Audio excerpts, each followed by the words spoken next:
Vamos continuar a aula de semana passada. Nós vamos falar de cicatrização das feridas, né, onde a gente parou. Queria lembrar que cicatrização de feridas acontece num processo onde ela inicia de dentro para fora e com a proximidade das bordas. Então a gente vai ver, são 4 processos, né, são 4 fases. Então acontece as fases, né? Depende primeiro dessa aproximação aí, dessa complementação e surgimento de novas fibras musculares, principalmente quando há perda de músculos, né? De massa. Então, a fase de inflamação, depois a fase de proliferação, depois a fase de remodelação, onde a gente fala que é a finalização do processo da ferida. Então, essa primeira, quando a gente olha aí no gráfico, né, a gente é o tempo, né, relacionado com o trauma.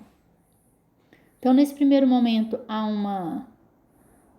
do trauma, acontece uma hemorragia, né, onde há sangramento. E aí, através das plaquetas, há uma coagulação, que a gente chama de hemostasia, é onde esse sangue, ele para, né, ele cessa. E aí, a gente tem as fases igual na foto anterior. Então, a gente tem a fase inflamatória, que é a primeira fase. Qualquer trauma passa por essa inflamação, mesmo uma cirurgia, né, uma ferida cirúrgica. Depois tem a fase proliferativa, que ela é composta pela formação do tecido de granulação, e a fase de epitelização. E depois aquela fase da remodelação, que a gente viu na foto anterior, a gente fala que é a maturação da cicatriz. É quando o tecido ele volta a ter as mesmas qualidades de um tecido considerado normal, que um tecido considerado curado, certo? Então, a gente tem essas 3 fases. Então, a fase destrutiva, a fase proliferativa e a remodelação, que é a maturação da cicatriz. A fase inflamatória. Então, vamos pensar na inflamação. A inflamação, ela é composta, né, por sinais clínicos. Quais são esses sinais clínicos? É o calor, a dor, o rubor e o tumor. O rubor é o vermelhidão e o tumor é o inchaço. E aí acontece, né, ele inicia da data, né, do início da ocorrência da lesão, e ela pode durar de 3 a 6 dias. E essa fase de inflamação, ela acontece interconectados a processos bioquímicos de base, trazido localmente ou sistematicamente pelo organismo como uma resposta ao impacto da agressão. Então, o que faz, né, essa fase inflamatória são processos mesmos do próprio organismo, né? O organismo ele entende que ali foi uma ruptura de pele íntegra e que precisa passar por esse processo, às vezes com presença de sujidade, né? Porque se for um trauma aberto, vamos supor, caiu e fez aquele ferimento que onde há sujidade. Então, o organismo ele precisa de anticorpos, né? Ele precisa de refazer, ele precisa de plaqueta para estancar o sangue. Então, ele precisa desses processos bioquímicos para que haja esse início do processo de cicatrização, que é na fase inflamatória.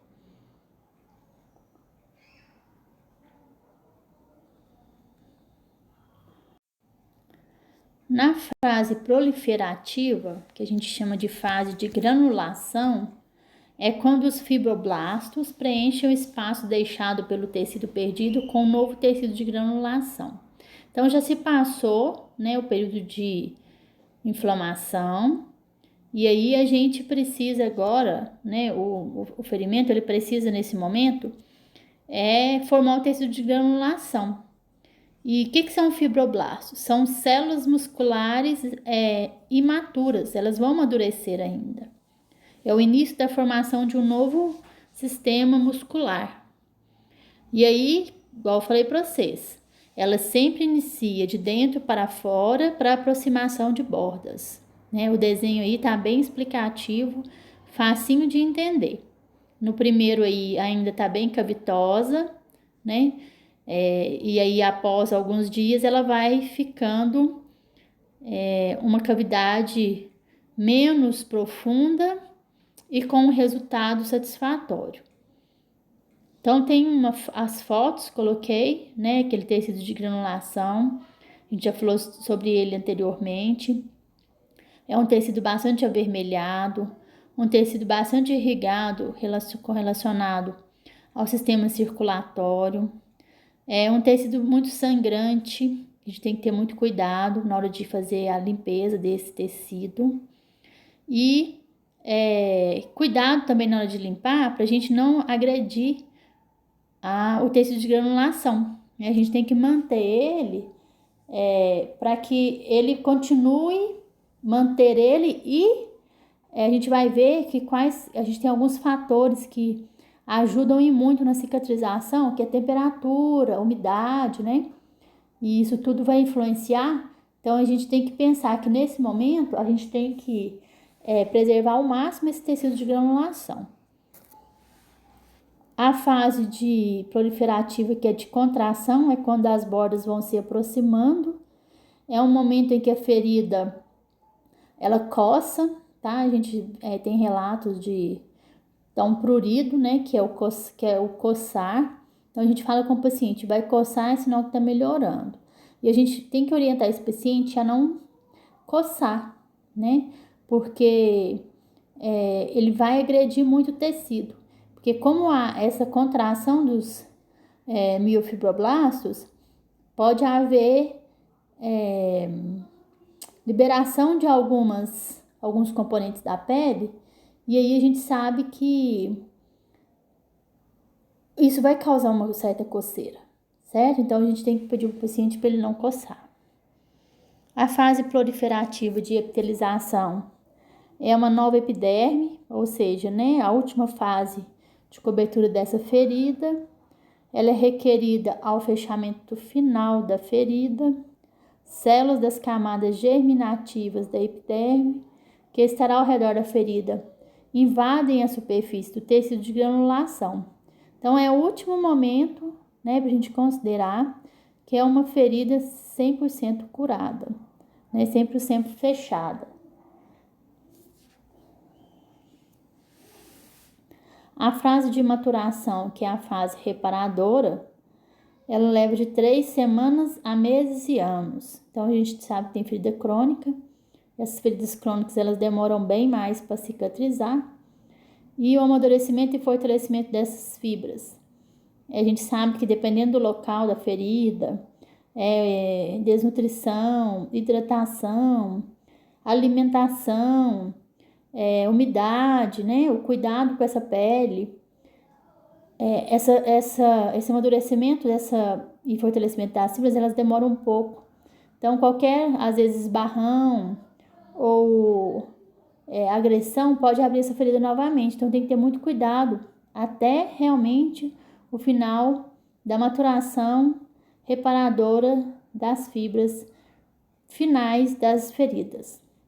Essa frase aí é de uma enfermeira pesquisadora e ela é muito especialista em feridas, que é a Chameline Borges, ela é de Belo Horizonte.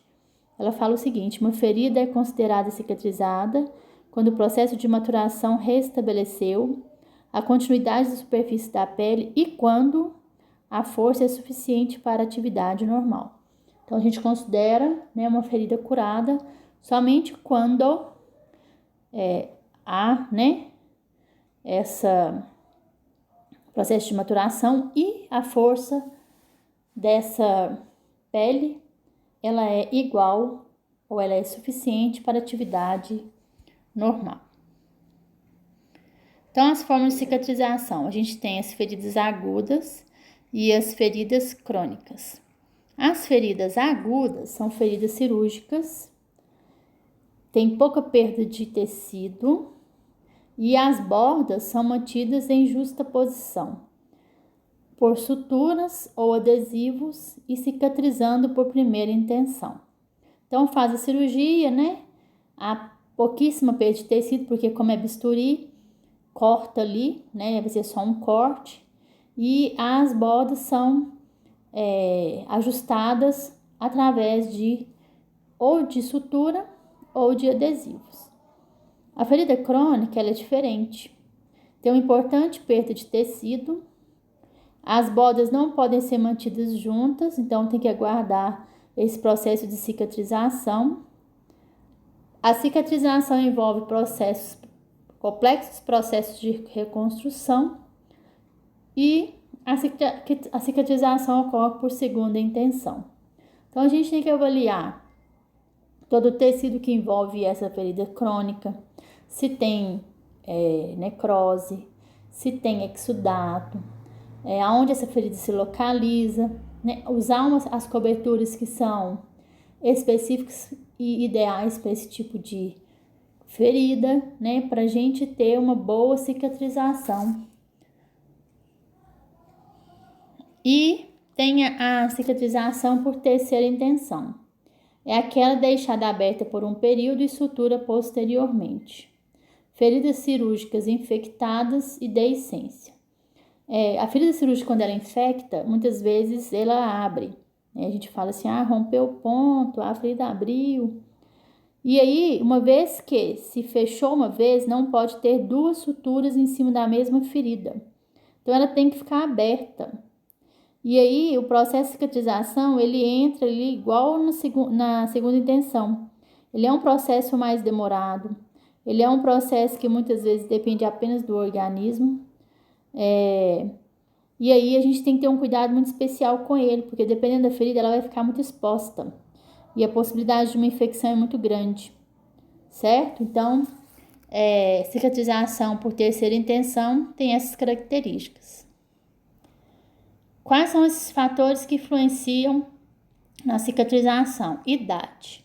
A gente sabe que os extremos, tanto bebezinhos quanto idosos, são fatores, a idade, né? É um fator que vai influenciar. A nutrição, se esse paciente ele é desnutrido, a gente sabe que a alimentação, principalmente rica em vitamina C, em proteínas, ela é importante na cicatrização de feridas. O etilismo, né, o álcool, ele afeta diretamente a cicatrização ele diminui, né, a constituição de fibroblastos, então ele demora mais a cicatrizar. A obesidade, o tecido gorduroso, o tecido adiposo, né, ele não é irrigado por vasos sanguíneos. E isso é um fator, né, demora mais e é um fator dificultador para o processo de cicatrização de uma ferida.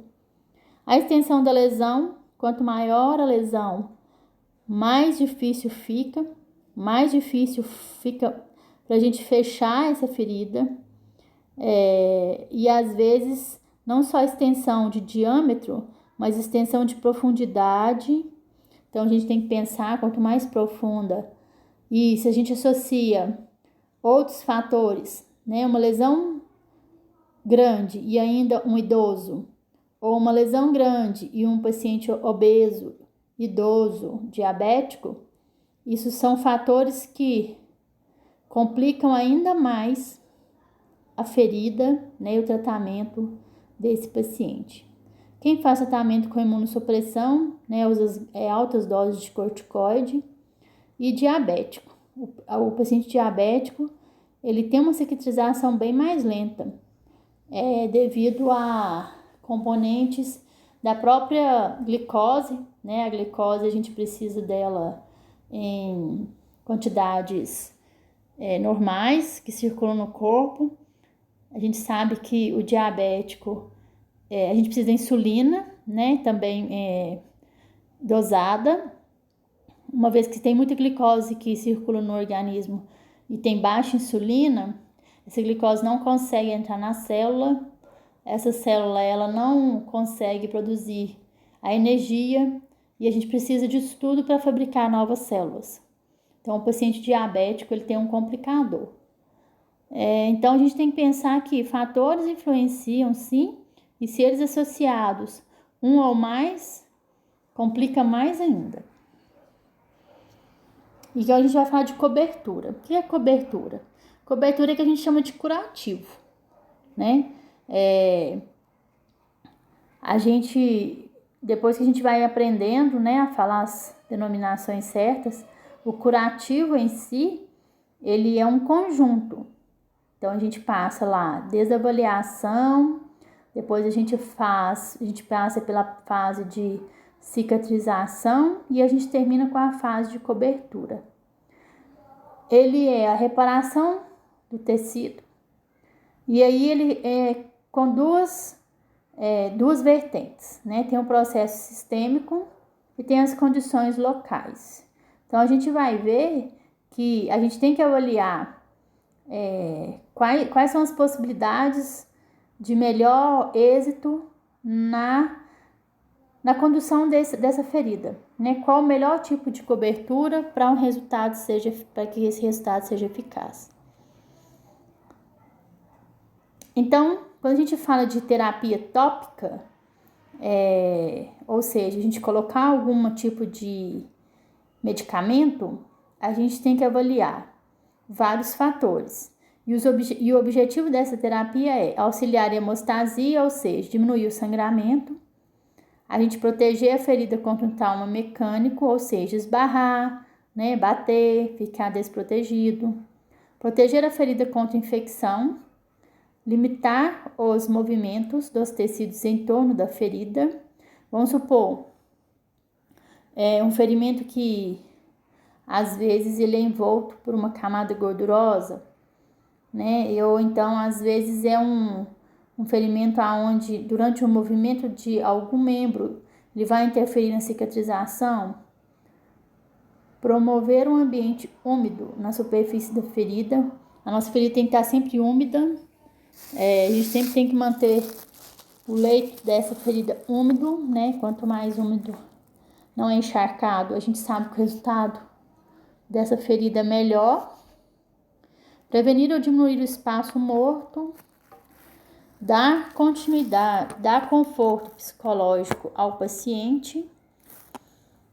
Muitas vezes essa ferida é muito traumática, o paciente sente muita dor, ou para ele essa ferida ela é um fator de querer, né, uma atenção. E aí agora a gente vai, para a gente conduzir uma boa cobertura, a gente tem que pensar em três grandes objetivos. A gente tem que atender primeiro as características da ferida. Então, quais são as características da ferida?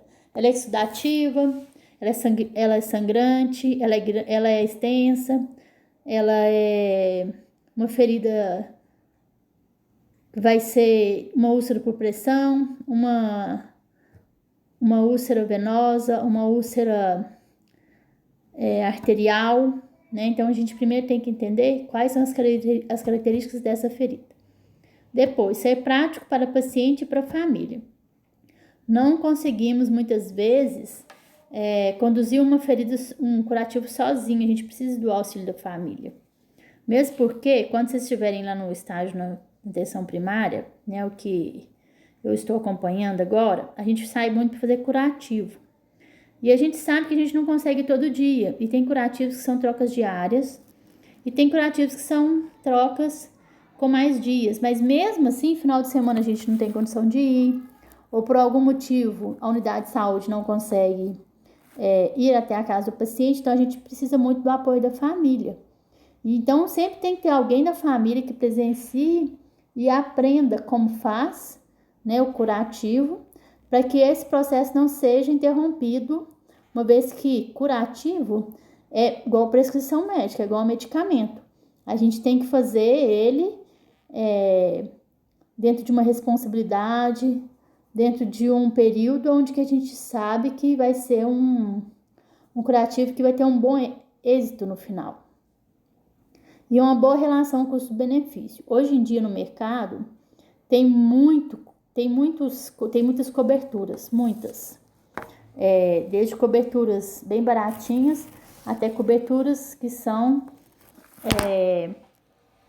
caras, né? Tem um custo maior. Porém, a gente tem que pensar o seguinte: o custo-benefício para o paciente, né? Uma vez que a maioria dos curativos, quando domiciliares, o paciente tem que arcar com o custo, né? O SUS paga, ele fornece alguns produtos, outros não. Então, geralmente ele fornece gazinha, o micropore, o esparadrapo,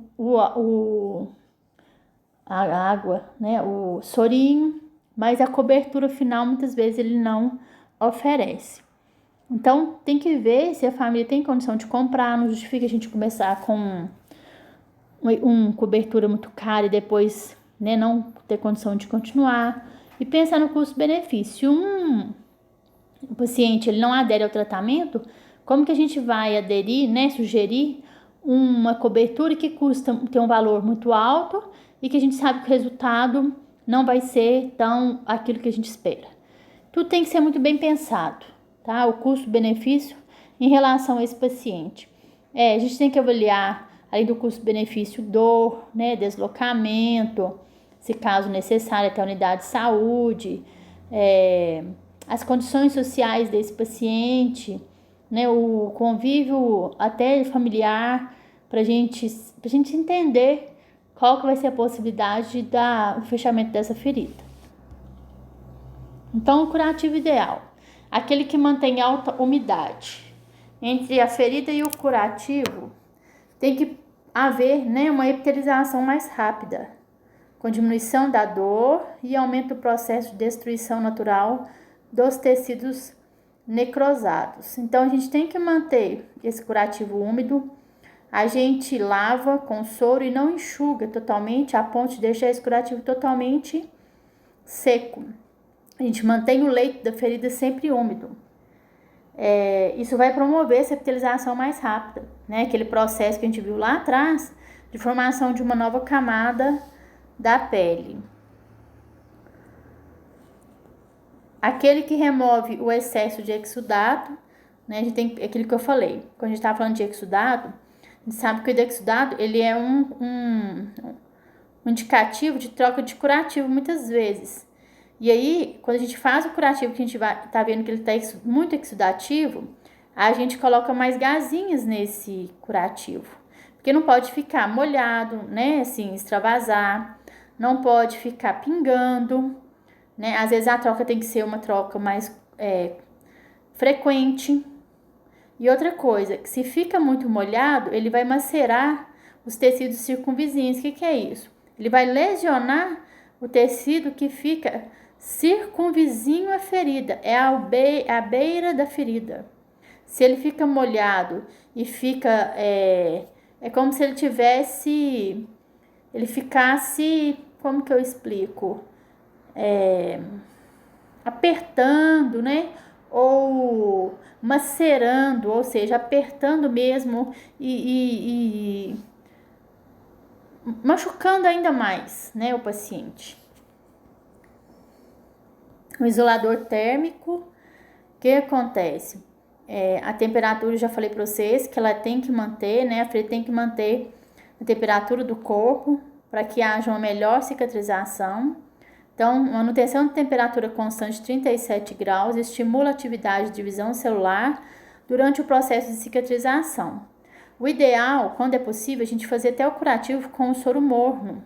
A gente aquece ele um pouquinho, né? E aí a gente lava a ferida. Não é possível todas as vezes, tá? Quando é possível, a gente aquece o sorinho e a gente faz, porque quando a gente joga o soro frio, a gente retarda essa divisão celular e a gente retarda o processo de cicatrização. Então, se possível, o soro morno.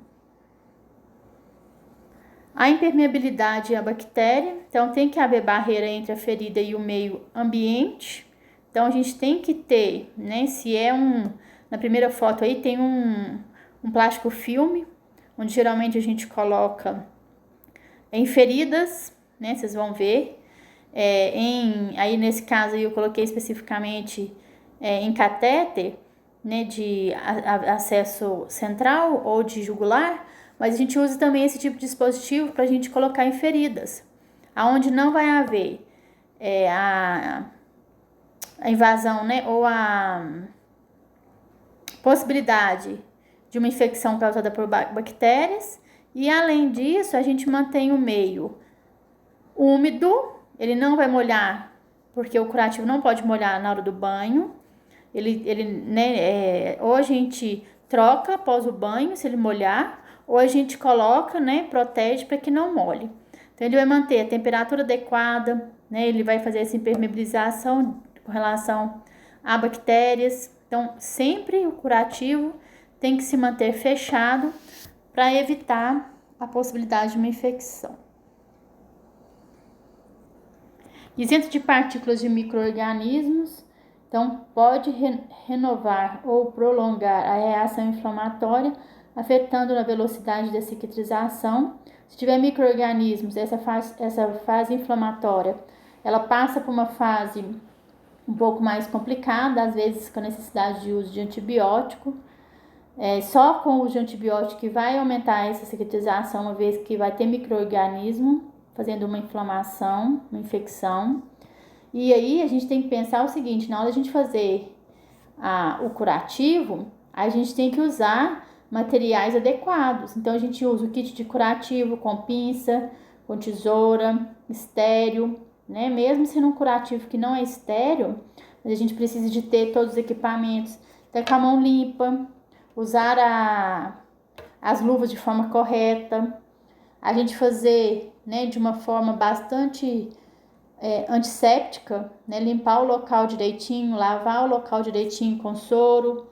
O nosso material não pode contaminar o soro, de preferência, usar o soro e jogar fora. A gente sabe que na rede pública é mais complicado, porque os soros são soros que vêm com um volume maior, mas se possível, né, usar um sorinho para cada curativo. Sempre trocar a agulha que a gente vai utilizar na hora de irrigar essa ferida, não deixando essa agulha exposta, porque a gente sabe que contamina o soro e contamina a agulha. E isso tudo pode levar essa ferida a se contaminar, né, a depositar partículas e micro-organismos. Retirar, né, sem trauma, ou seja, quando está muito aderido, né, quando ocorre que o curativo está aderido, a gente sempre irriga antes de retirar o curativo para evitar traumas, consequentemente a remoção do tecido viável. Então, se está muito aderido, a gente vai tirar o curativo e está muito aderido, a primeira coisa que a gente faz é lavar, irrigar, né, com o sorinho. Na hora que tiver bastante molhadinho, a gente tira com cuidado para não para manter, né, o tecido viável, ou seja, aquele tecido de granulação, aquele tecido que já está num bom processo de cicatrização. E aí a gente tem que pensar na limpeza. Como que a gente limpa? A gente sempre usa um fluido, geralmente é o soro fisiológico, bem suave, onde a gente vai remover através de uma gazinha, né? A gente vai fazer lá, vocês vão aprender a fazer uma trouxinha de gazinha, e a gente vai remover as bactérias, a gente vai remover fragmentos, a gente vai remover exudato, corpos estranhos, resíduos de agentes tópicos, ou seja, pomada que já estava ali, ou algum tipo de líquido que a gente usou para poder passar como cobertura, pomadas, tudo que tiver ali aderido, a gente lava, né? A gente faz essa limpeza primeiro, para que depois a gente faça a cobertura dessa ferida. Então, técnica e fluido que minimizem traumas mecânicos e químicos. A gente não usa nenhum tipo de líquido que possa, principalmente líquido químico, em que possa danificar ainda mais a ferida, traumatizar, e nem mecânico, não é força, né? Aí eu não vou usar, não posso usar uma escovinha para me lavar uma ferida. A gente só usa muitas vezes a escovinha quando é queimaduras de grande extensão, mas é para tirar muitas vezes aquilo que ficou aderido. E aí o paciente precisa de estar anestesiado, né? Em um hospital específico para esses fins de tratamento de queimados. Mas a não ser isso, a gente não usa nada abrasivo em cima de feridas. Então, irrigação com soro fisiológico a 0,9%, morna, sobre a pressão utilizando uma seringa de 20, conectada a uma agulha de 40x12 ou um frasco de soro perfurado, com a pressão capaz de remover partículas, bactérias e exudados. Então, tem uma foto aqui. Ó, isso aqui é uma ferida de trocânter, né? Então, ou a gente faz a irrigação através de uma seringa de 20 e a agulha de 40x12, ou a gente pode enfiar a agulha de 40x12 no frasquinho de soro e fazer a pressão. Então, a gente aperta essa pressão, até a pressão, ela vai influenciar na cicatrização. Se a gente usa direto o soro, ele pode traumatizar a ferida, porque o calibre da abertura do soro é muito grande. Então, a gente tem que respeitar, né, o que é estudado, o que é cientificamente comprovado. E quando a gente faz isso, a gente coloca uma agulha 40x12 no frasco de soro, e aí com a pressão das mãos a gente consegue limpar essa ferida. Vamos pensar também, gente, que a gente precisa de manter esse soro sempre não contaminado. Então a gente não deixa essa agulha no frasquinho de soro, igual eu falei anteriormente.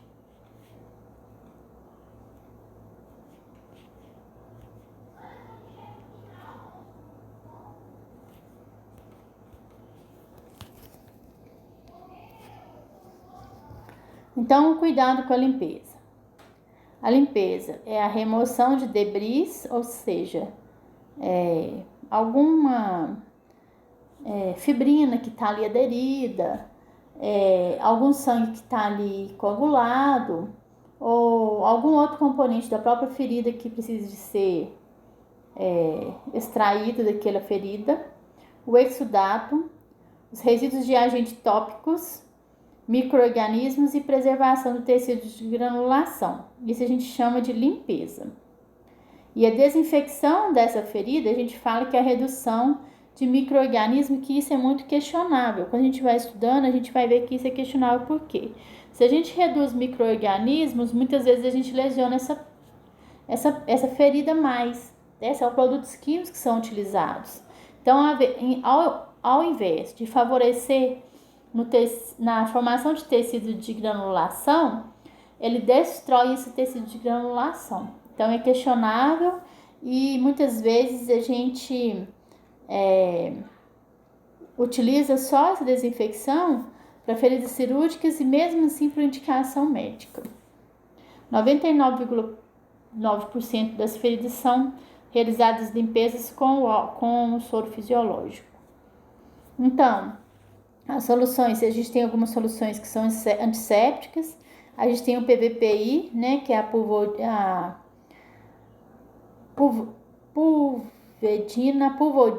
pulvedina de iodo, que esse iodo é 10%, e a gente tem a clorexidina.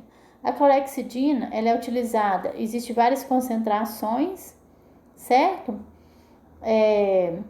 Geralmente o PVPI, ele é aquele tom, né, de meio avermelhado, meio de terra, e a clorexidina, ela é transparente. A gente usa muito a clorexidina a gente usa mais a clorexidina que o PVPI, tô falando em feridas, tá? O PVPI a gente utiliza mais para fazer a antisepsia de pele, antes das cirurgias. E a clorexidina também é utilizada para esse fim, mas a gente utiliza ele muito para inserção de catéter. Lembrando que a clorexidina ela tem só um fator que quando ela cai em lençóis, né, em tecido, ela corrói o tecido. A gente tem que ter muito cuidado na hora de utilizar a clorexidina. Então, o que são essas soluções antissépticas? São inibidas na presença de matéria orgânica. Então, não adianta ter matéria orgânica, a gente precisa primeiro dar uma limpada, porque se a gente joga um PVPI em cima de sangue, não vai resolver. Interfere negativamente no processo de cicatrização e inibe a produção de fibroblastos. Então, há controvérsias no uso de PVPI e de clorexidina, certo? A gente vai ver que tem alguns médicos que utilizam ainda. Porém, acabei de falar, o mais comum de se utilizar é o soro fisiológico. O PVPI a 10%, ele tem um efeito residual de 6 horas. O que é isso? A gente passa ele na pele, ele mantém ali, né,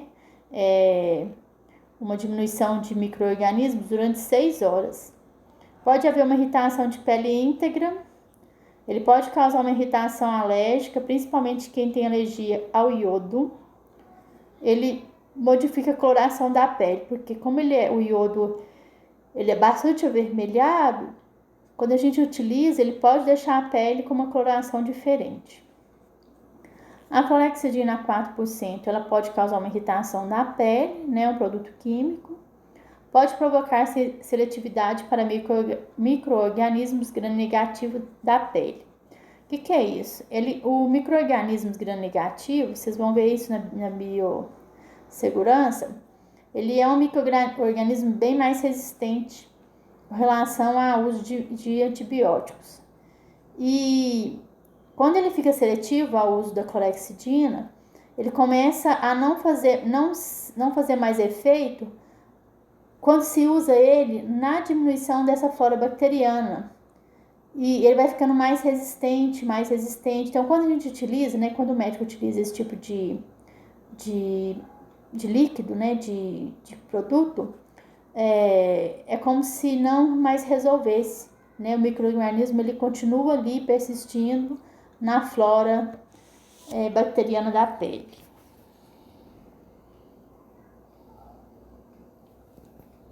Então, a gente tem a técnica limpa e a técnica estéril. A técnica limpa, a gente usa água corrente e gazinha não estéril. Luva de procedimento. Então, a gente está na casa do paciente. Não tem soro, a gente pode pegar uma gazinha não estéril, desde que ela esteja extremamente limpa, tá? E água corrente. Então, a gente lava, usa sempre luvas de procedimento e faz o curativo. Na técnica estéril, a gente vai usar o soro fisiológico e as gazinhas estéreis. Geralmente a gente utiliza nas unidades de saúde essa técnica estéril, porém com as luvas de procedimento, tá? Não luvas estéreis. A luva estéril a gente utiliza somente para feridas, geralmente com coberturas específicas, né? Igual a bota de una, ou alguma ferida que a gente sabe que não pode se contaminar de forma alguma, preserva o máximo o leito daquela ferida. Mas a maioria das feridas a gente utiliza a luva de procedimento. Caso necessite, a gente faz um debridamento. O que é isso? É a remoção de tecidos necrosados, aderidos ou de corpos estranhos no leito da ferida. A gente utiliza algumas técnicas. Pode usar a técnica mecânica ou a técnica química. O tecido desvitalizado aumenta o risco de infecção e retarda o processo de cicatrização. Essa foto aí está bem clara, né? Esse tecido essas fibrinas aderidas, elas devem ser retiradas. Para quê? Para a gente aumentar, né? Favorecer o processo de cicatrização da ferida e não retardar. E além disso, a gente diminuir a possibilidade de uma infecção. Então, pode ser feito, igual a gente já falou, com uma técnica mecânica ou com uma técnica química. A técnica mecânica, ela consiste de utilizar a tesoura, né? E as pinças. E a técnica química a gente usa algumas pomadas, nós vamos falar agora. Então, a gente tem os métodos autolítico, químico e o mecânico. O autolítico é aquele que a gente vai utilizar principalmente produtos à base de água, né? E aí, em contato com o oxigênio e o CO2, há essa troca de componentes, né? De gases, favorecendo ali como se aquela camada ela se desgruda, certo? E aí ali quando a gente vai fazendo o curativo, a gente vai percebendo que quando a gente tira a gazinha, já melhorou o aspecto daquela ferida. O químico enzimático, a gente utiliza alguns produtos químicos, principalmente pomadas, a colagenase, algumas placas que a gente vai ver, o hidrocoloide, o hidrogel, e o mecânico que a gente utiliza as gazinhas. Então, o autolítico utiliza os leucócitos, que são células, glóbulos brancos, né, do sangue, e as enzimas do próprio corpo para a destruição do tecido desvitalizado. É considerado o método mais lento. Ele é seletivo e confortável, ou seja, ele vai tirar somente aquela parte onde é necessário que se faça o desbridamento, não há necessidade de colocar por cima de toda a ferida, porque senão ele não fica seletivo. E a manutenção do meio tem que ser sempre úmida e a temperatura de 37 graus.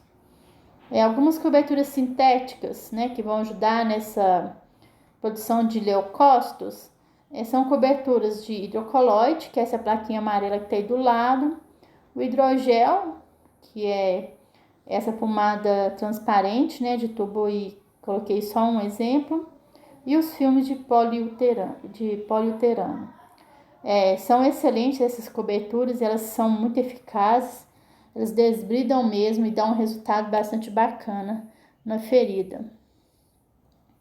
O debridamento enzimático ou químico, ele utiliza de enzimas proteolíticas que estimulam a degradação do tecido necrótico.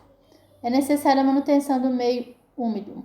Então, a gente utiliza geralmente esse debridamento, né, esse produto da colagenase ou a papaina, somente em tecidos necróticos. Lembrando que ele não é seletivo, né, então acaba que ele vai denegrir, ele vai destruir tanto as células que estão em processo de cicatrização, que tem processo de granulação e ele é bastante dolorido. Quando a gente fala de papaina, gente, a papaina a gente tem que ter muito cuidado. O Corém, ele não respalda a gente do uso da papaina, não é estudo científico, apesar de ser muito utilizada. A papaina, a gente já viu resultados fantásticos com relação à papaina, tanto a 2% quanto a 10%. A 10% ela é usada para debridar, né, porque ela é mais concentrada. A gente vê o resultado, porém a papaina é bastante dolorida. E, de novo, o Corém não nos resguarda quanto à utilização de papaina. Então, tem que ser muito criterioso para usar a papaina. Se a pessoa ela evolui com um quadro desfavorável em uso de papaina, a gente pode responder perante ao Corém, e uma vez que o Corém ele não nos resguarda. Não é estudo científico, tá? A papaina é muito barata, a indústria farmacêutica não interessa em produzir estudos científicos relacionados a ela. Então, mesmo a gente vendo alguns resultados que são bastante satisfatórios, então ela não é reconhecida como uma cobertura que deve ser utilizada em feridas. O debridamento mecânico é a remoção dos tecidos desvitalizados com o uso da força física, como a fricção com gases úmidas ou na remoção de gases secas previamente aderidas à lesão. Então, a gente faz uma forcinha, né, com muito cuidado, por cima desse tecido desvitalizado, na intenção de retirar todo esse tecido que precisa ser retirado, né, para melhora da cicatrização dessa ferida. E o desbridamento cirúrgico, né, com instrumental, realizado pelo médico com anestesia, no ambulatório ou no centro cirúrgico. Pode ser também feita pelo enfermeiro, né, se a gente tem uma resolução do COREM, porém é só o enfermeiro, o técnico não está habilitado para realizar esse tipo de desbridamento. Então, somente o enfermeiro pode fazer, tá? Então, precisa de um instrumento, né, que seja ele uma pinça, uma tesoura, criteriosamente, lembrando que esse paciente, se ele estiver utilizando anticoagulante, a gente tem que avaliar, porque às vezes ele vai sangrar muito. Muitas vezes a gente necessita de uma avaliação do cirurgião plástico, e esse paciente ele vai para o bloco cirúrgico, anestesiado, se fazer um bom desbridamento, com o objetivo de melhora do aspecto dessa ferida, correto? Então, o tratamento com coberturas oclusivas, então a gente vai ocluir essa ferida. A gente tem que pensar em uma cobertura primária e uma cobertura secundária. A cobertura primária são aquelas colocadas diretamente sobre a ferida. Geralmente ela é o quê? Uma pomada, ela é uma placa, ela é um gel, ela é uma espuma. Então a gente chama isso de cobertura primária. As coberturas secundárias, elas são colocadas acima, né, por cima dessa cobertura primária. Geralmente são gazinhas, o micropore, o esparadrapo, plástico filme, uma atadura. Aí são coberturas secundárias. Então, existe vários tipos de cobertura. A gente tem o alginato, o carvão ativado. Não vou falar especificamente de cada, que tem uma atividade para vocês fazerem relacionadas a essas coberturas. A gente tem os hidrocoloides, a gente tem o hidrogel, a gente tem o filme de poliuterano, a gente tem os AGS. Vou passar um exercício, tá? Para vocês fazerem relacionado às coberturas. E as queimaduras? Elas são feridas traumáticas, normalmente causadas por agente térmico, químico, elétrico ou radioativos, que podem destruir parcialmente ou totalmente a pele e seus anexos. Então, vamos lembrar o que é uma pele, né? A pele é formada por várias camadas e anexos.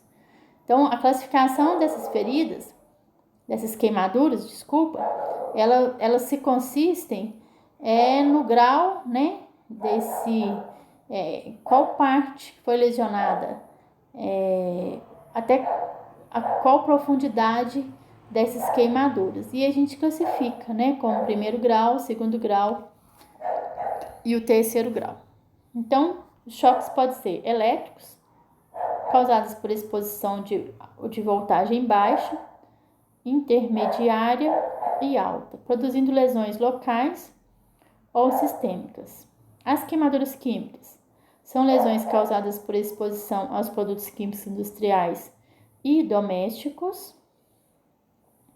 As queimaduras radioativas, causadas por radioatividade, ou seja, pela energia gerada através da emissão de partículas ou radiações de núcleo de átomos, que a gente pode ter um exemplo aí, é a radioterapia. E as térmicas, causadas pelo calor, líquidos quentes, chama, ou ainda por contatos com objetos quentes. Então, a gente tem os graus das queimaduras, que é o primeiro, que são vermelhidão, o segundo, onde há bolhas, e o terceiro, que são rupturas da pele e seus anexos. A queimadura de primeiro grau atinge camadas mais superficiais da pele, que é a epiderme. Apresentam dor, eritema e rubor. Eritema é quando há esse vermelhidão generalizado, o rubor é o vermelhidão, mas às vezes o inchaço. São secas, não formam flictema. O que são flictemas? São aquelas bolhas e descamam dentro de 5 a 6 dias. É muito característico daquela queimadura de sol, né? Onde a gente às vezes abusa aí do sol sem protetor solar e aí acaba que a gente tem essas queimaduras de primeiro grau. A queimadura de segundo grau é superficial, ela gera bolhas e muita dor. Já de segundo grau profunda é menos dolorosa. A base da bolha é branca e seca. Por que ela é menos dolorosa? Porque a destruição do sistema de sensível, né, de sensibilidade, do sistema nervoso. Então, como destrói, a gente acaba não sentindo tanta dor quando ela é uma de segundo grau profunda. E a queimadura de terceiro grau ela é extremamente indolor, não apresenta... tá faltando uma palavra. Não apresenta bolhas e acontece em todas as camadas da pele, podendo chegar até nos ossos e gerar sérias deformidades. Então, além de comprometer a pele, ela destrói também os anexos.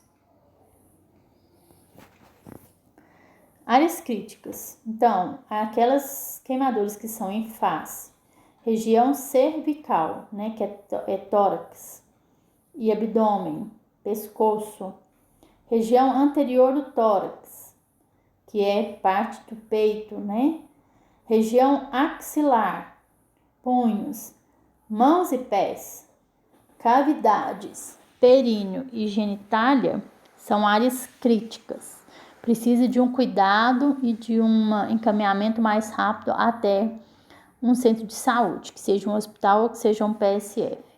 Crianças e idosos acompanhados por patologias agudas ou crônicas são mais graves. Então, aquele paciente que é diabético, né, ou tem uma outra comorbidade, obesidade, no caso dos idosos. As unidades básicas de saúde tratam apenas pequenos queimados, em áreas não críticas e não complicadas, né? Porque o paciente que é grande queimado, ele precisa de um acompanhamento no ambiente hospitalar. Então, pequeno queimado são queimaduras de primeiro e segundo grau, com até 10% da área corporal atingida. O médio queimado é a queimadura de primeiro e segundo grau, com áreas corporais atingidas entre 10% e 25%. Ou queimadura de terceiro grau com até 10% da área corporal atingida, ou queimaduras de mão e pé. Se queimou as mãos e queimou os pés, a gente fala que é um médio queimado. Quando a extensão, ela é uma extensão, se comparada ao resto do corpo, pequena, porém são membros que são considerados médio queimados. Grande queimado, queimaduras de primeiro e segundo grau, área corporal atingida maior que 25%, ou queimadura de terceiro grau com mais de 10% da área corporal atingida, ou queimadura de períneo. É considerado um grande queimado. Então, quais são esses cuidados, né, quando a gente vai atender um paciente? Cuidar da pele cicatrizada. A lesão destrói grande parte da capacidade própria de hidratação e proteção da pele, por isso que muitas vezes aquela pele fica bastante desidratada. É uma pele diferenciada, né? Uma pele muito enrugada, ela não tem muitas vezes vitalidade, não tem brilho, né? A força dela, a tensão dela, ela é diminuída. Orientar e oferecer cuidados de reabilitação em zonas articulares de modo a limitar, impedir as perdas de mobilidade e elasticidade da pele.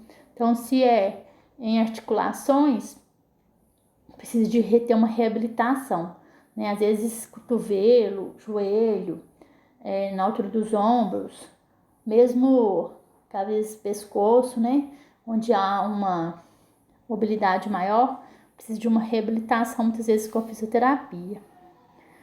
Avaliar, orientar a hidratação e alimentação, muito importante hidratar a pele e a alimentação, principalmente na parte hídrica, hidratar bem a pele e tomar muita água. Além disso, alguns tipos de alimentos são extremamente importantes, os ricos em vitamina C.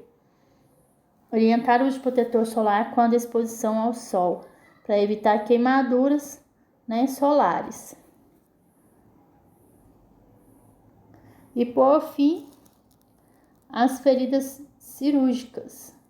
Eu coloquei a ferida cirúrgica aí porque a gente recebe muito paciente para retirada de ponto no PSF. E a gente tem que avaliar como que está essa ferida. Então, muitas vezes o paciente chega Tem 10 dias de cirurgia, tá na hora de tirar. Não, vamos avaliar primeiro, tá?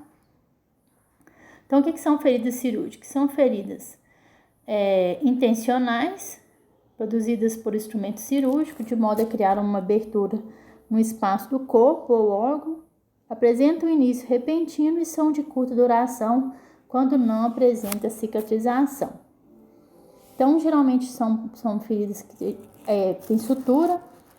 A limpeza deve ser realizada com técnica de minimizar o trauma mecânico ou químico.